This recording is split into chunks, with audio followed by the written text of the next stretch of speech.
And ఇక్కడ sir ఇంకోటి ఇప్పుడు జవహర్లాల్ నెహ్రూది కూడా బ్రేక్ చేస్తారంటున్నారు కదా. సో ఈలోపు బాగా స్పెక్యులేషన్ వస్తుంది మోదీ దిగిపోతారని, లేకపోతే ఆర్ఎస్ఎస్ ఇలా అంటుంది. సో ఇట్లా ఇక్కడ కంక్లూడ్ చేద్దాం ఏంటి నెక్స్ట్ జర్నీ అనే దగ్గర.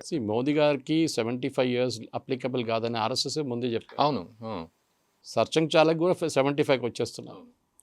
ఆయన గురించి మాట్లాడారు, జనరల్ పొలిటీషియన్స్ గురించి మాట్లాడారు. ఖర్గే గారు కూడా రిజైన్ చేయమని చెప్పి రిటైర్ చేయమని చెప్తున్నారు అని తెలియదు మనకి.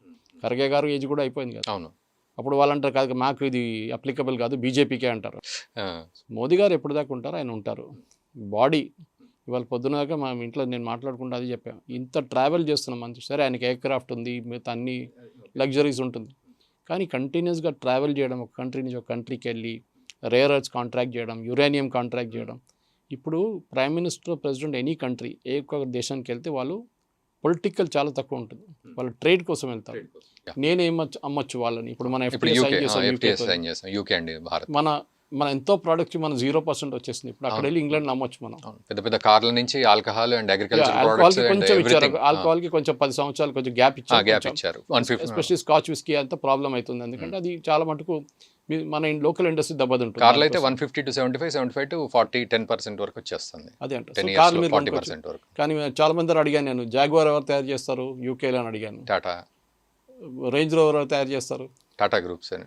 సో మరి మీరు టాటా కార్లే కొనుక్కుంటారు, పేర్లు మార్చారు, ఐకానిక్ బ్రాండ్స్ అదంతా. సో డెఫినెట్గా మనం యూకేతో సైన్ చేస్తాం. మనం ఎందుకు యూకేతో సైన్ చేస్తాం? ఫస్ట్ ప్రెసిడెంట్ ట్రంప్కి చెప్పడానికి, you are not important, UK is important.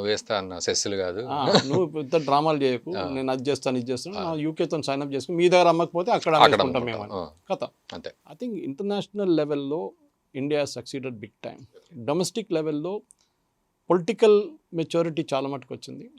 Bureaucracy ఇప్పుడు కూడా ప్రాబ్లం ఉంది, కొన్ని డిపార్ట్మెంట్స్ ఇంకా మారలేదు. For example central board of film certification కానివ్వండి, కొన్ని డిపార్ట్మెంట్స్ ఇంకా మారలేదు చాలా మటుకు. మొన్న సంజీవ్ సాన్యాల్ గారు ప్రైమ్ మినిస్టర్ ఎకనామిక్ అడ్వైజర్ ఒక ఇంటర్వ్యూలో చెప్పారు, ఇది పాత బ్రిటిష్ వాళ్ళు పెట్టిపోయిన చాలా మటుకు చట్టాలు ఇప్పుడు కూడా ఉన్నాయి, అదన్నీ మార్చాల్సింది, చాలా మటుకు మార్చేసారు, తీసేశారు కూడా. ఇంకా చాలా ఉన్నాయి అట్లాంటి పనులు. బ్యూరోక్రసీని ఫస్ట్ మార్చాలి. పొలిటికల్ ఎస్టాబ్లిష్మెంట్ ఎంత మార్పులు తీసుకురావాలనుకుంటే కానీ బ్యూరోక్రసీ దాన్ని అడ్డుకుంటున్నారు. అది అడ్డుకున్న వాళ్ళని పక్కన తీసేసేయాలి, ఆ డిపార్ట్మెంటే స్క్రాప్ చేసి పడేసేయాలండి. అది చేయాల్సిందన్నమాట. ప్రజలకు సేవ జరగాలి, బ్యూరోక్రసీ కాదు, లంచం ఇవ్వడం కాదు. లంచం ఎందుకు ఇస్తారు? మీ దగ్గర ఒక డినయబిలిటీ ఫ్యాక్టర్ ఉంటుంది, అంటే నేను నీ అప్లికేషన్ ఆపచ్చు అని మీ దగ్గర ఒక పవర్ ఉంది. నేను ఆ పవర్ తీసేస్తే, నేను అంటాను 10 రోజుల తర్వాత ఆయన అప్రూవ్ చేయకపోతే ఆటోమేటిక్ అప్రూవల్, అప్పుడు ఏం చేస్తారు? ఆబ్వియస్గా లంచం ఇచ్చేవాళ్ళు కూడా ఆగేస్తారు, సార్ 10 రోజుల తర్వాత తీసుకుంది ఏం చేస్తారు చూద్దామని చెప్పి. సో అది చేస్తున్నారు అనమాట. You are taking away that power, deniability power. అది తీసేటప్పుడు లెస్ గవర్నమెంట్ మోర్ గవర్నెన్స్ అనే యాంగిల్లో కూడా కరెక్ట్, డెఫినెట్గా అది. That is what is happening now. Right sir, thank you very much sir, thank you very much for the detailed analysis. Thank you. So అదండి, so ఒక lengthy video అని మీరు ఏమాత్రం అనుకోకుండా ఇక్కడి వరకు చూసిన వాళ్ళకి ఒక రిక్వెస్ట్, చాలా డీటెయిల్డ్గా మాట్లాడుకున్నాం. అసలు చాలా సబ్జెక్ట్ ఉంటుంది, బట్ ఒక రెస్ట్రిక్టెడ్ డీటెయిల్స్ మాత్రమే తీసుకున్నాం అనుకుంటున్నాం. ఎనీవేస్ ఈ వీడియోని మీ మిత్రులకు కూడా షేర్ చేయండి.